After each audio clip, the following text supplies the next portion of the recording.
السلام عليكم ورحمة الله وبركاته. الحمد لله رب العالمين، معز من عطاءه ومذل من عصاه. أشهد أن لا إله إلا الله وحده لا شريك له، وأشهد أن محمدا عبده ورسوله. اللهم صل وسلم على عبدك ورسولك محمد.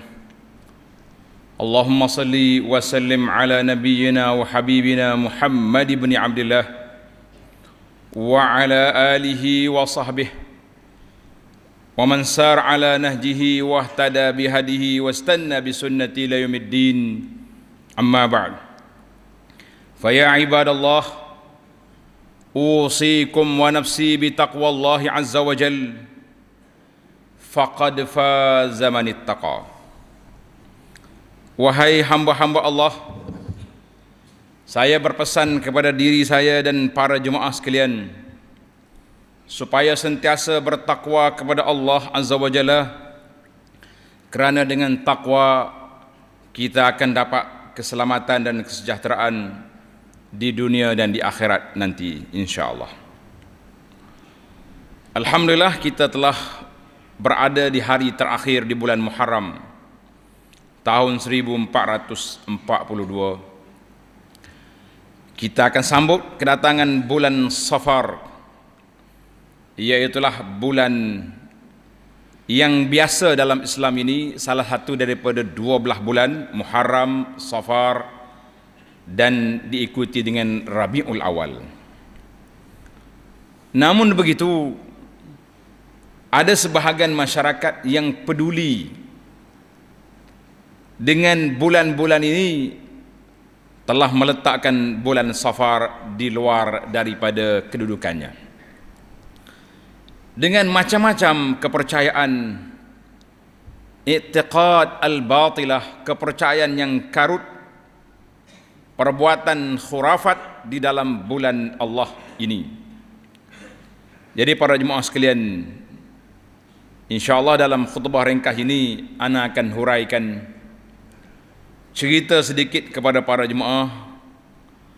Walaupun kita duduk di zaman moden ke zaman apa benda, perkembangan penyebaran khurafat, khuza'balat, benda-benda Israiliyat yang karut-karut ini berjalan seiring dengan media masa ataupun pengaruh media yang ada di zaman masing-masing.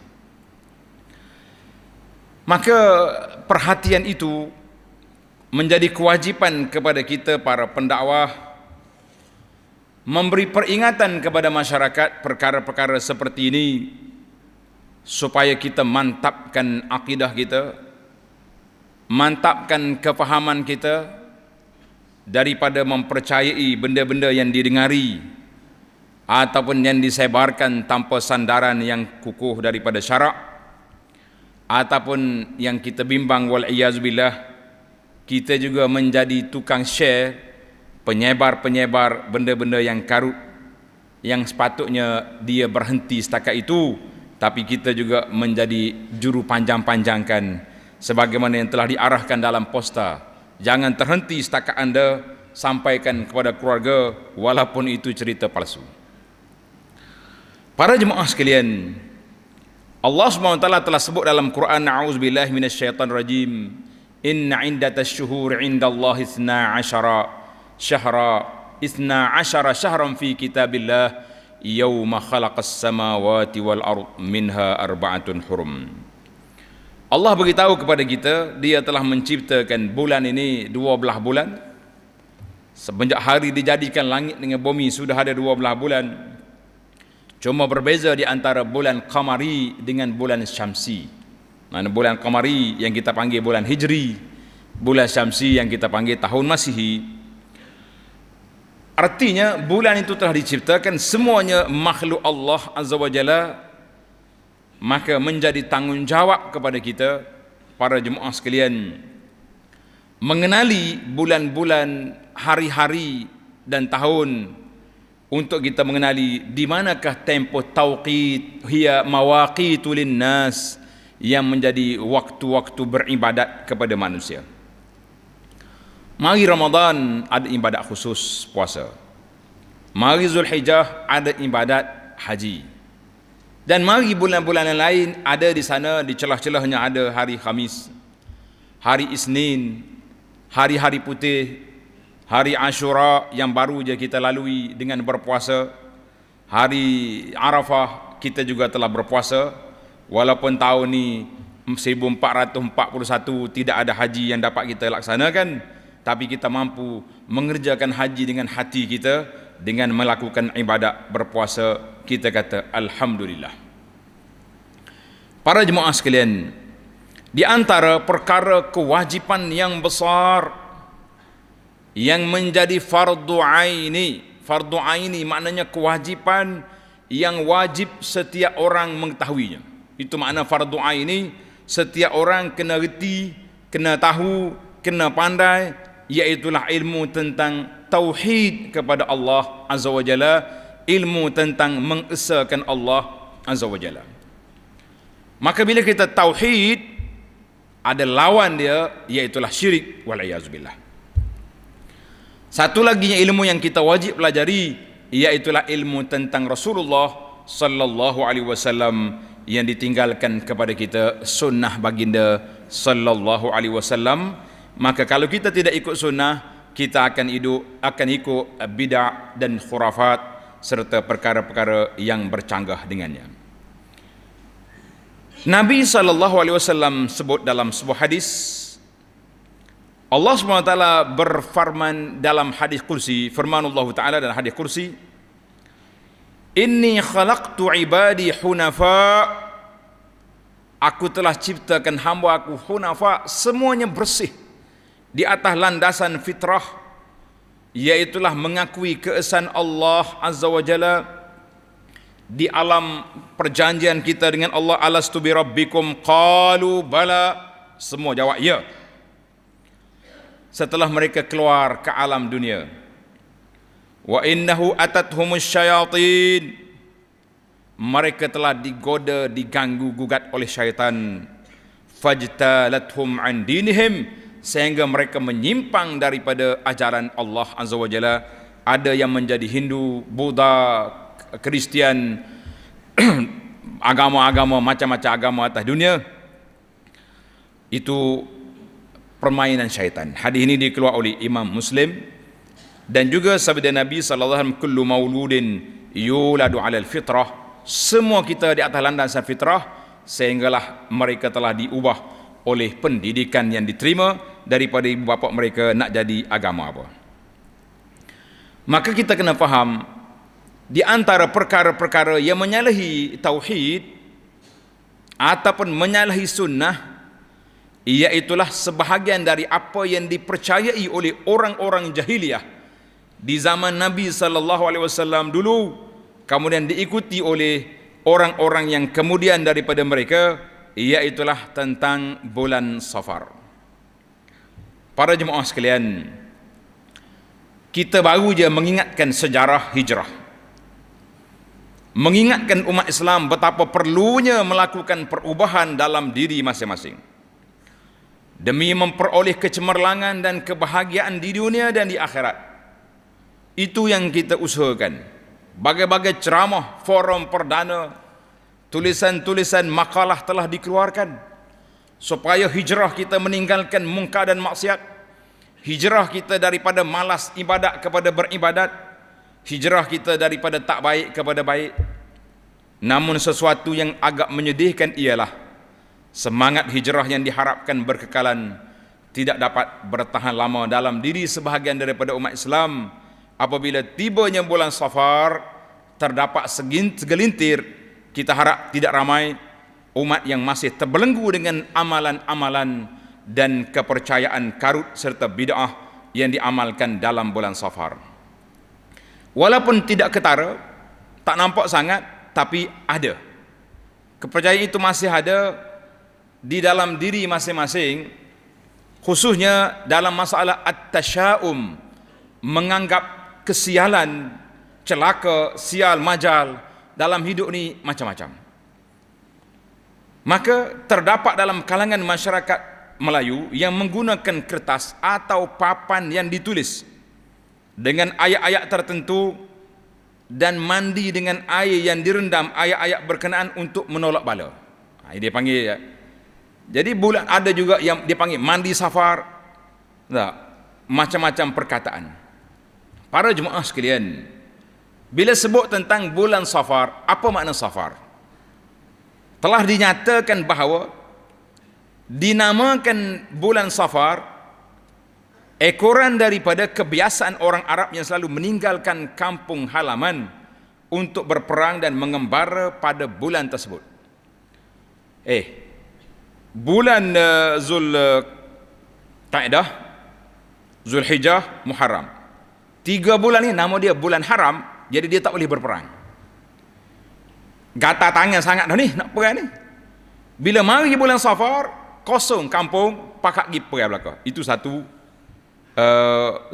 daripada huraian para ulama tentang nama safar. Li isfari Makkah, kerana Makkah kosong. Kosong daripada pegawai-pegawai dia ataupun ahli-ahli yang boleh berperang dan mereka bermusafir, ataupun kerana mereka ini telah berperang. Bila dia perang yang menyebabkan kampung halaman yang mereka serang itu kosong daripada harta benda, semuanya dirampas. Itu dari sudut nama lah, kan? Jadi apabila merujukkan kepada perkataan safar dengan mana kosong, pada zaman jahiliyah, orang yang hendak musafir akan melepaskan seekor burung.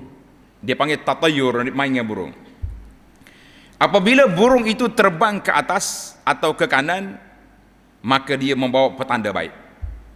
Tetapi jika dia terbang ke kiri atau ke bawah, mereka akan menangguhkan perjalanan kerana mereka menganggap bahawa bala sial akan menimpa mereka dalam perjalanan tersebut. Ini dia panggil kesialan, tatayur. Maka panjanglah cerita puak-puak jahiliah dulu. Zaman kita ini taklah main sangat ke burung-burung ni, tapi lebih kepada pergi jumpa Tok Bomoh, pergi tanya apa yang kita patut buat. Di antara amalan khurafat yang bertentangan dengan syariat Islam diamalkan dalam bulan Safar, sebagaimana kesinambungan kepada warisan zaman jahiliah dulu, iaitu kepercayaan turun-temurun mengatakan bahawa bulan Safar merupakan bulan turunnya bala bencana dan bala petaka, khususnya pada hari Rabu minggu terakhir. Oleh sebab itu mereka setiap tahun akan melakukan amalan karut dan bid'ah, berbagai-bagai cara tolak bala. Maka itulah di antara yang kita sedar atau tidak, dia panggil acara mandi safar. Kalau tengok dalam internet tu ada bagaimana. Amalan ini popular satu masa dulu. Orang akan mandi, kita pun tak sedut cerita lah. Yang penting cerita tak betul. Jadi dalam masyarakat, orang-orang di kalangan orang tua yang percaya kepada tatayur dengan tasya'um ini, mereka tak mau mengadakan majlis perkahwinan bulan Safar. Bulan Safar ni orang tak menikah. Dia kata kalau kahwin bulan ni, kedua-dua pengantin tidak akan mendapat zuriat. Jadi kita harapkan kalau ada orang nak kahwin, tolong cepatkan tarikh menikah dalam bulan Safar.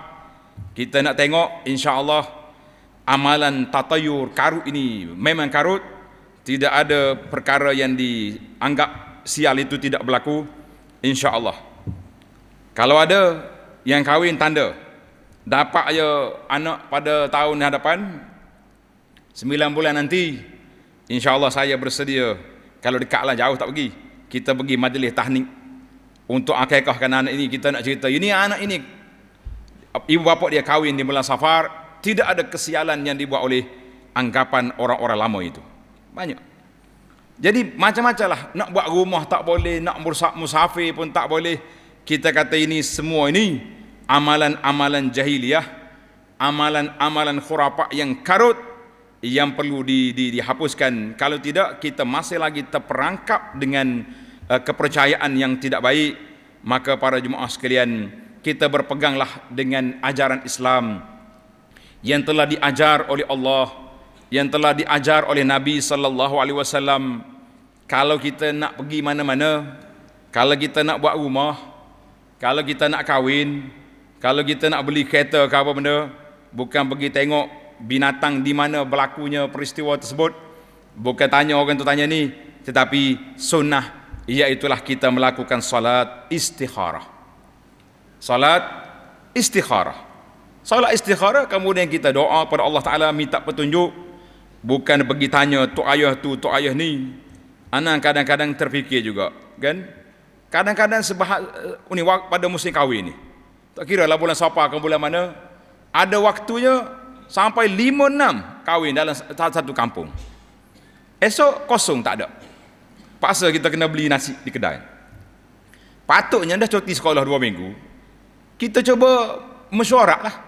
Waktu nak pergi ambil borang di rumah imam tu, imam boleh letak jadual. Oh, hari ni sudah ada majlis kahwin di rumah fulan. Dalam kampung kita, esok lawak patutnya buat majlis. Nak akad nikah tak apa, tapi majlis kenduri tu biar hari ni satu, esok, lusa, baru puas hati. Sekurang-kurangnya 5 hari kita tak payah masak nasi rumah kita, kerana ada majlis walimah yang kita wajib menghadirinya. Ni tidak sampai 5 satu kampung, nak pergi hok mana? Sumbak pagi sampai gelap, esok duduk kedai beli nasi bungkus. Kita kata ini rugi. Ada setengah orang dia kata itu sebahagian kepercayaan. Hari-hari tertentu tidak baik. Ini semua tasya'um, menganggap sial kepada benda-benda yang tidak baik. Kita mengata yang betul-betul, kalau kita nak minta petunjuk, minta pedoman, bukan tengok tapak tangan, tengok tapak kaki, tetapi kita beristikharah, meminta petunjuk dengan Allah Azza wa Jalla. Dan satu lagi saya pesan, sambil-sambil serius kita bergurau, ada orang tanya, dia kata, Ustaz, hari apa kalau saya nak kenduri tak hujan? Kita kata jangan buat musim banjir. Dia pergi buat musim hujung bulan 12. Lepas tu bila hujan mari, dia marah ke tak bomo. Dia kata bomo wayak tak betul. Kata awak tak betul pergi pilih tahun dah hari di musim tengkujuh di kawasan pantai timur ni, hidup bau apa ketika tu. Cari musim-musim lain, kalau hujan juga deklah berat sangat, tidak banjir kan. Tapi hari ni dekat nak kiamat ni, tuan-tuan kena ingat, banjir kilat juga berlaku di mana-mana di atas dunia. Yang pentingnya kita berdoa kepada Allah Subhanahu Wa Taala, kita minta selamat, mudah-mudahan Allah selamatkan kita. Di antara perkara yang tidak baik, iaitu sudah tersebar di dalam grup WhatsApp. Ni dia panggil mazhab wasafi. Mazhab wasafi ni adalah grup WhatsApp, dalam telefon ada, dalam apa-apa. Setengah-setengah tu dia publish di Facebook dia. Dia kata apa? Dengar, jangan sebar. Ini dimaklumkan kepada kepalsuan dia. Barang siapa, tengok ni, tepat jam 12 malam ini, malam 1 Safar, Rasulullah sallallahu alaihi wasallam, dia kata, bukan Nabi kata ni, ini hadis palsu, bersabda, sallallahu alaihi wasallam bersabda, barang siapa yang memberitahu berita 1 Safar kepada orang lain, maka haram api neraka baginya. Sedap dia punya ayat tu. Dan tolong baca sebentar, kita berzikir mengingati Allah, waraknya penyebar ni. Suruh tafakur kejap, zikir, kemudian anda sebarkan, yang menyebabkan manusia beribu-ribu boleh berzikir kepada Allah kerana-mu. Jawab dia, hadis ini palsu, jangan tunjuk warak, jangan disebar-sebarkan. Ada hadis yang menyebut, man basyarani bi khuruji safar basyartuhu bil jannah. Siapa dia beri khabar gembira kepada aku dengan keluarnya bulan Safar, dia kata, Nabi kata, aku beri khabar gembira dengan syurga kepada dia. Mudahnya bagi dia. Maka para ulama rahimahumullah, ulama-ulama hadis telah mengeluarkan pandangan al-hadis batilun la aslalahu.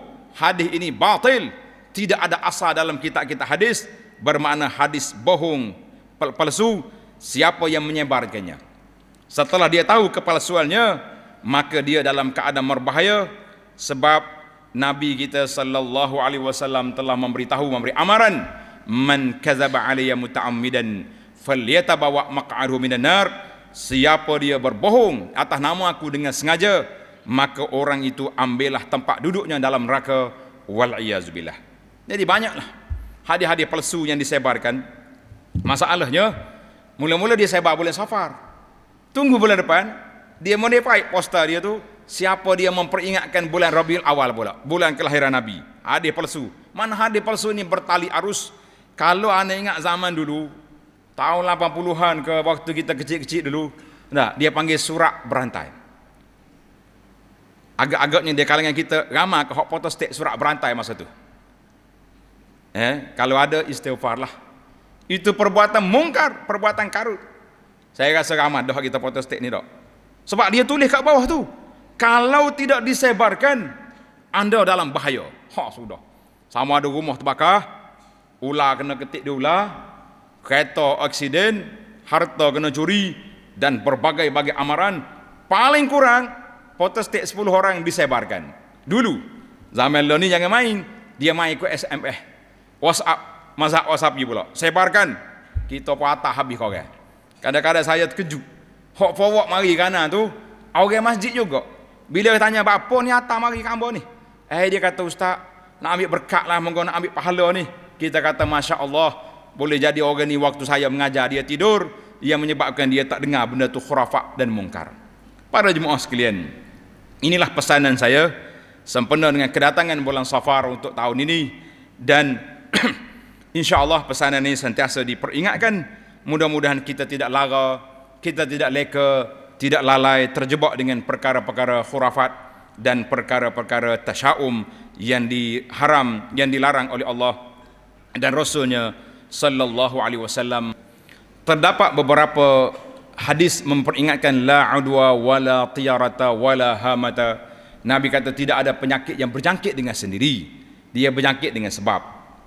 Seperti kita hari ini takut kepada COVID-19, dia tak berjangkit dengan sendiri tapi sebab dianya bercampur dengan orang tu, sebab dianya macam-macam yang telah dikeluar oleh arahan-arahan daripada Kementerian Kesihatan. Itu di antara sebab-sebab yang patut kita patuh. Karena itulah SOP ini perlu diikuti, dan dengan syarat-syarat yang telah diperingatkan sentiasa kepada kita. Tapi penyakit sendiri, dia sendiri itu berjangkit, tidak ada. Tidak ada. Sebab tu kita tengok seorang ni positif COVID-19. Tapi setelah dites, satu family keluarga dia tak kena pula, walahan duduk sekali. Itu yang kita kata, kalau dia secara otomatik, maka dia akan mengalir. Tetapi Allah Ta'ala yang menentukan siapa yang kena. Jadi kita tak tahu siapa nak kena, jadi kita kena beringatlah, berhati-hati, jangan duk berani-berani. Wala tiyarah, jangan duk main percaya kepada burung-burung. Bagi orang Melayu ni dia percaya kepada biawak. Sudah.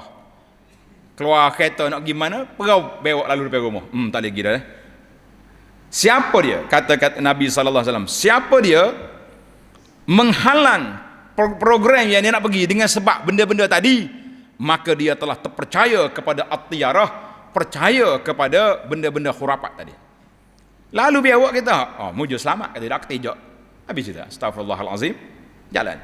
Siapa dia tak pergi, mana-mana orang itu percaya kepada tiyarah, tatayur, kepada kesialan amalan-amalan jahiliah. Lawan, jangan dia tak percaya. Cuma kalau kita keluar rumah tengok angin ribut kuat, seperti yang berlaku, tengok bahaya ni gi, boleh jadi tumbang pokok tengah jalan ke apa benda, banjir kilat, masuk balik, tak jadi masalah. Tapi kepercayaan biasa dia mari benda-benda biawak, buru hantu, berapa lagi hak khurafat ni ada belaka. Jadi para jemaah sekalian, kita ingatlah dengan hadis Nabi SAW, iaitu seperti saya sebut di awal tadi, mantapkan akidah. Perjuangan kita mesti diteruskan supaya kita tidak percaya kepada benda-benda karut, dan kita lebihkanlah kepada tawakal kita kepada Allah Azza wa Jalla, dengan kita mengambil sebab-sebab supaya kita selamat daripada perkara yang tidak baik. Tapi jangan mengambil sebab yang khurafat yang dianjurkan oleh at-tatayur ataupun tasya'um.